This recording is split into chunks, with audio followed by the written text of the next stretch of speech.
तर मंडळी, तुम्हाला माहीत आहे का, हजारो किलोमीटर दूर असलेले एक देश म्हणजे इराण आणि आपला महाराष्ट्र यांच्यात एक असा संबंध आहे जो इतिहास, संस्कृती आणि व्यापाराने जोडलेला आहे. तर आज आपण जाणून घेणार आहोत इराण आणि महाराष्ट्रातील यांच्यातील तो अनोखा संबंध जो अनेकांना अजूनही माहीत नाही. सुमारे 2000 वर्षापूर्वीपासून भारत आणि इराण यांच्यात व्यापार सुरू आहे. त्या काळात महाराष्ट्रातील बंदरे जसे कोकण किनारपट्टी हे व्यापाराचे मोठं केंद्र होतं. इराणमधून मसाले, कापड आणि धातूंची देवाणघेवाण होत असे.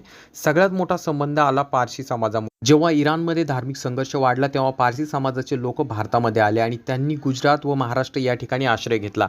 आजही मुंबई, पुणे आणि महाराष्ट्रामध्ये पारसी समाज मोठ्या प्रमाणात आपल्याला दिसतो. मुंबई शहरात तुम्ही इराणी कॅफेबद्दल ऐकलं असेल. हे जे कॅफे आहे, इराणी लोकांनी सुरू केलेलं छोटं हॉटेल होतं, जे आजही महाराष्ट्राच्या संस्कृतीचा भाग बनलेला आहे. चहा, बन मस्का आणि खमंग नाश्ता ही इराणी कॅफेची खासियत आहे. इराणची भाषा फारसी आणि भारतातील उर्दू, हिंदी यांच्यात खूप साम्य आहे. मुघल काळात फारसी भाषा भारतात आली आणि तिचा प्रभाव महाराष्ट्रावरही पडला. आजही भारत आणि इराण यांच्यात व्यापार, तेल आणि आंतरराष्ट्रीय राजकारणात संबंध आहेत. महाराष्ट्रातील उद्योग, विशेषतः मुंबई, या संबंधात महत्त्वाची भूमिका बजावतात. म्हणजे हजारो वर्षाचा इतिहास, संस्कृती आणि लोकांचा प्रवास यांनी इराण आणि महाराष्ट्र यांना जोडून ठेवलं आहे. तर मित्रांनो, तुम्हाला हा अनोखा संबंध माहीत होता का? कमेंटमध्ये नक्कीच सांगा आणि अशाच भन्नाट इतिहासासाठी आपल्या चॅनलला नक्की सबस्क्राईब करा.